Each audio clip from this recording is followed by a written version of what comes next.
কোটিপতির ঘরে চুরি করতে এসেও চোরের এমন করুণ পরিস্থিতি হতে পারে, তা এই সিনেমাটি না দেখলে বোঝা যাবে না। সিনেমা শুরু হয় আর আমরা দেখতে পাই এক কোটিপতির বাড়ি, যে ড্রয়িং করতে খুব ভালোবাসতো এবং যেগুলোর দাম ছিল অনেক বেশি। কথায় আছে, একই জিনিস সবার কাছে সমান হয় না। ঠিক তেমনই সেই বাড়ি সবার কাছে সমান না, অর্থাৎ কারো কাছে হয় স্বর্গ, আবার কারো কাছে হয় জেল। আজকের সিনেমাতে কিভাবে স্বর্গ সুখের বাড়ি জেলে পরিণত হলো সেটাই আমরা দেখতে চলেছি। সিনেমাতে নিমো নামে এক চোরকে দেখানো হয়, যে ওই কোটিপতির বাড়িতে দামি ড্রয়িংগুলো চুরি করার জন্য পৌঁছায়। সিকিউরিটির জন্য কোড টাইপ করে সে বাড়িতে ঢুকতে হয়। নিমো তার পার্টনারের সাহায্য নিয়ে কোড দিয়ে বাড়ির ভেতর ঢুকে পড়ে, কিন্তু তার হাতে শুধু 7 মিনিট সময় থাকে।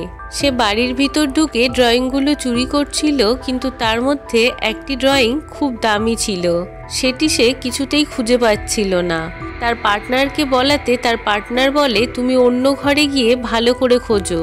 নিমো তাই করে, কিন্তু তার হাতে বেশিক্ষণ সময় না থাকায় সে আবার তার পার্টনারের সাহায্যে কোড টাইপ করতে গেলে সমস্ত দরজা নিজে থেকে বন্ধ হয়ে যায় আর ঘরের ভিতরে অদ্ভুত রকমের আওয়াজ হতে শুরু করে। অনেক চেষ্টা করেও নিমো দরজা খুলতে পারেনি। বিরক্ত হয়ে সে কোড টাইপ করা স্ক্রিনটাকে ভেঙে ফেলে আর তার সাথে সাথেই আওয়াজটি বন্ধ হয়ে যায়। কোড স্ক্রিনটা ভেঙে ফেলায় সেই ঘরের তাপমাত্রা অটোমেটিক বাড়তে থাকে। নিমো সেখানে জানলার কাঁচ ভাঙার চেষ্টা করেও ব্যর্থ হয়। সে দেখে মেন দরজাটা কাঠ দিয়ে তৈরি, তাই সে একটি ছুরির সাহায্যে সেই দরজা আস্তে আস্তে কাটতে শুরু করে। কিন্তু একটা পর্যায়ে এসে সে হতাশ হয়ে যায়, কারণ দরজাটার উপরের অংশ কাঠ দিয়ে তৈরি হলেও ভেতরের দিকে পুরোটাই ছিল লোহা, যেটা তার পক্ষে ভেঙে ফেলা কখনোই সম্ভব না। ওইদিকে ঘরের টেম্পারেচার বাড়তে থাকায় নিমোর খুব গরম লাগতে শুরু করে এবং জল তেষ্টাও পায়। কল খুলে জল খেতে গেলেও সেখানে জল পায় না। সেই ঘরে একটি ফ্রিজ দেখতে পায়। ফ্রিজ খুলে দেখে সেখানে অল্প কিছু খাবার আছে আর খুব সামান্য পরিমাণে জল আছে।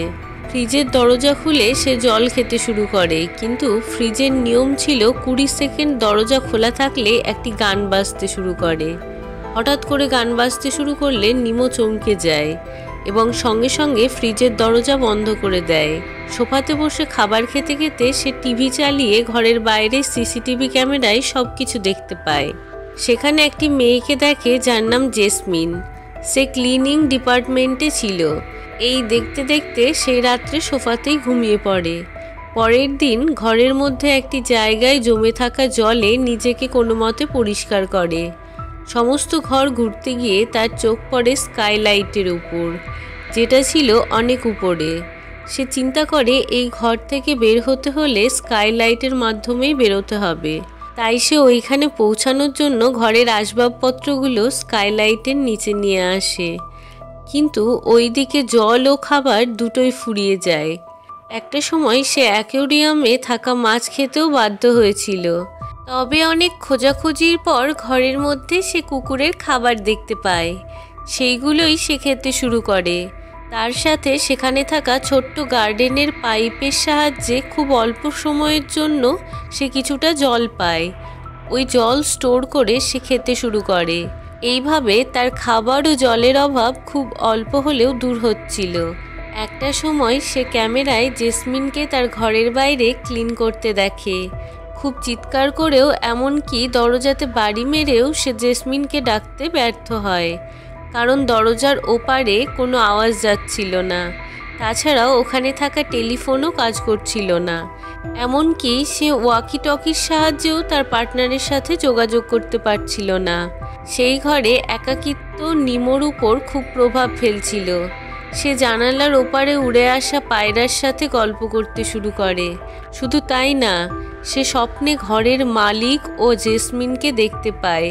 একাকিত্ব দূর করার জন্য সে দেওয়ালে আঁকতেও শুরু করে। ঘরের মালিকের আঁকাগুলোকে নষ্ট করতে শুরু করে। এখন নিমোর কাছে প্রত্যেক দিনের একই কাজ ছিল, তা হলো জল সংগ্রহ করা, খাবার খাওয়া, দেওয়ালে পেন্টিং করা এবং স্কাইলাইটের স্ক্রু খোলা। ওইদিকে স্ক্রিন কোডটি ভাঙা থাকায় আবারও অটোমেটিক ঠান্ডা হতে শুরু করে, যেটা অনুভব করতে পেরে নিমো খুব শান্তি পায়। এইভাবেই তার দিন কেটে যাচ্ছিল। একটা সময়ে যে ফ্রিজের গান শুনে বিরক্ত হচ্ছিল, সেই গানে সে ডান্স করতে শুরু করে। কিন্তু একদিন হঠাৎ করে স্কাইলাইটের স্ক্রু খুলতে গিয়ে সেখান থেকে পড়ে যায় এবং পায়ে খুব চোট পায়। সে খুব কষ্ট করে নিজের পায়ে কাপড় জড়িয়ে নেয় যাতে করে ব্যথা একটু কমে যায়। সেই রাত্রে ওই বাড়িতে একাই নিউ ইয়ার সেলিব্রেশন করে। পরের দিন নিমো ঘরের মধ্যে ফায়ার অ্যালার্মের মেশিন দেখতে পায়। সে ভাবে কোনো রকমে আগুন জ্বালাতে পারলে অ্যালার্ম বাজবে এবং তার সাথে আশেপাশের পাড়াপড়শিরাও ছুটে আসবে। রৌদ্রের সাহায্যে আগুন জ্বালাতে পারলেও তার স্বপ্ন ব্যর্থ হয়।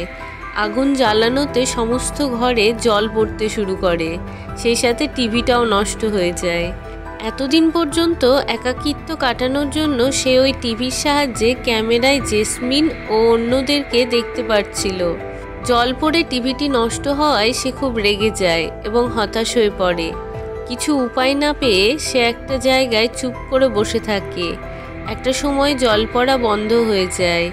পরের দিন নিমো বাইবেল পড়তে থাকে এবং নিজের ভুল বুঝতে পারে। সমস্ত শক্তি দিয়ে সে ওই স্কাইলাইটের সমস্ত স্ক্রু খুলে ফেলে এবং বাড়ি থেকে বেরোনোর আগে সমস্ত কিছুর জন্য ক্ষমা চেয়ে যায়। সে ওই মালিকের উদ্দেশ্যে দেওয়ালে একটি মেসেজ লিখে রাখে, যেটি ছিল, এই ঘর তোমার জন্য স্বর্গ হতে পারে, কিন্তু আমার জন্য এটা একটা জেলখানার থেকে কম কিছু নয়। আর এইখানেই সিনেমাটি শেষ হয়ে যায়।